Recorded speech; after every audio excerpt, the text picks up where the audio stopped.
Hi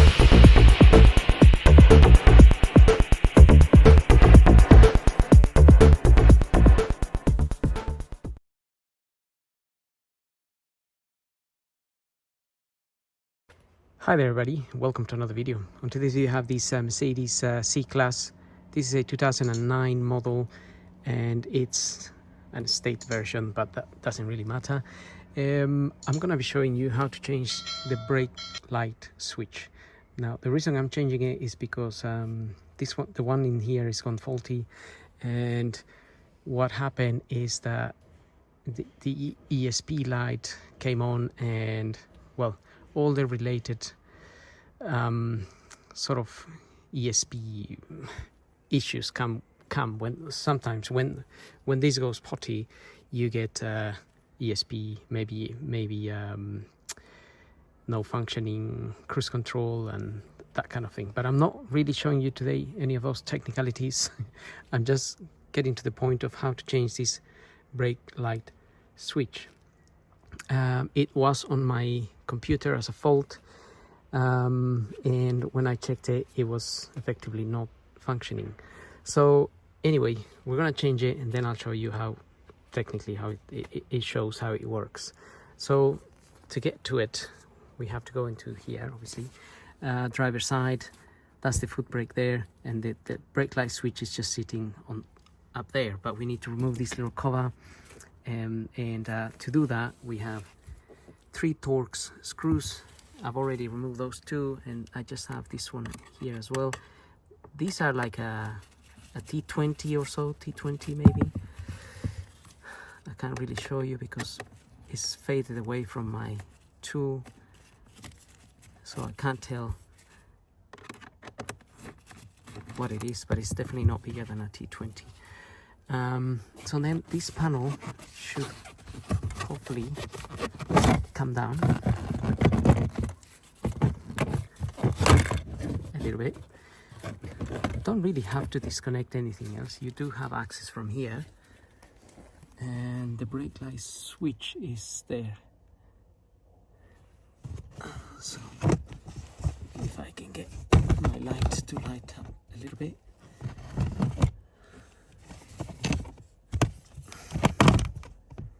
Okay, that's what it is. And so we need to remove the connection, and that's just a matter of basically, if I can get my hand on it, right, that's where it is.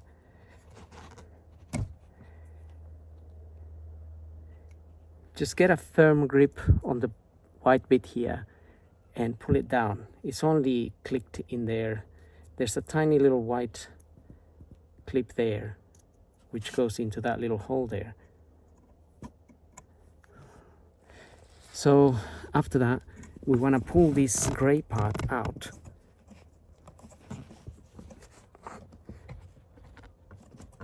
Again, if I can.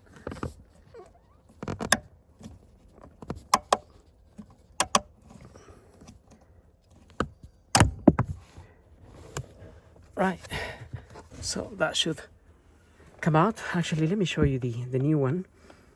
This is the new one here. So all we're doing is this part is going to be all the way in here, so we're just pulling it out. But obviously it's kind of a little bit hard to pull it out, but as you saw, it's doable. That will jump out. I guess actually there is a part number there if you need one.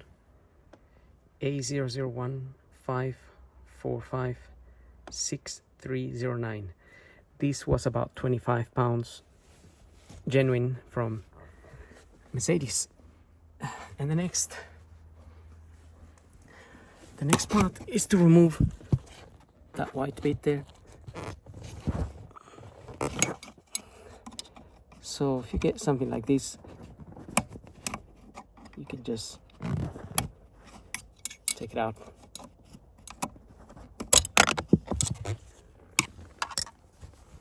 There it is. So when that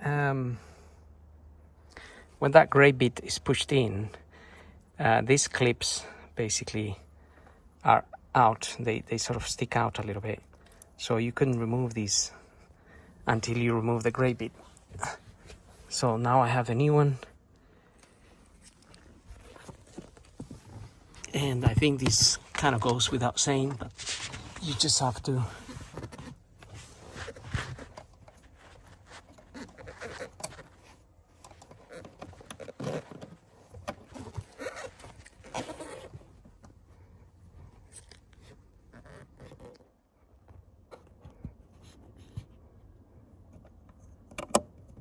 find the little place there.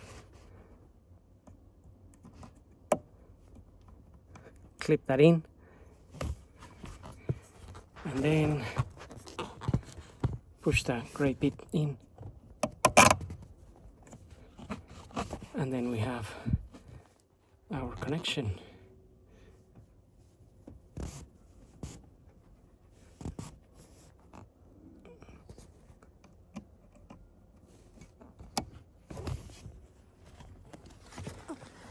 Okay, that is in, and the rest of this kind of goes a little bit without saying. Have to get this back up there and get your screws back on. So on the back here there is a little flap on the back of this cover. You just want it to go into that hole there. If you can see that. So this cover has that little sticking out flap there. Can you see that? Just there's a little opening on the carpet, so just make sure it goes into there. And with that in place, we can get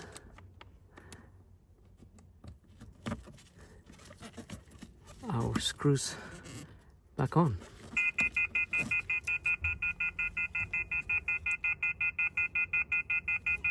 And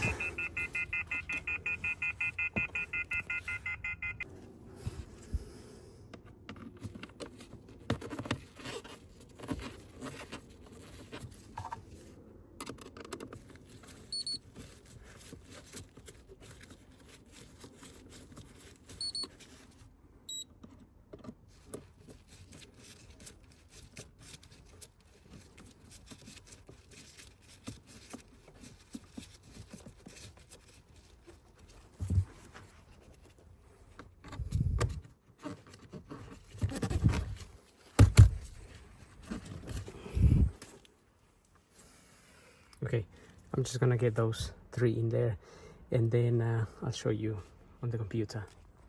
Okay, obviously you don't really need a computer like this in order to check your brake light switch. You can just press the brake and ask somebody to check if the lights come on the back. But if you did want to check it on a computer, then you go to the ESP section, and then you look at switch states, parking brake and brake light switch. So I'll just select both, click OK. Not actuated, not actuated. So if I press the brake, it says actuated. If I press the handbrake, in this case foot brake, it says actuated. And that's one way of checking it, obviously, if you're on your own. But otherwise, you can just get somebody to check the brake lights. If they come on, all is good. If they don't, not everything is good. So that's pretty much it. It's a fairly simple process. They do fail, not that often, but they do tend to fail. These they used to be very common on the older w203, but it's just one of those things. So anyway, don't forget to like and subscribe, and we'll see you on the next video. Thank you for watching.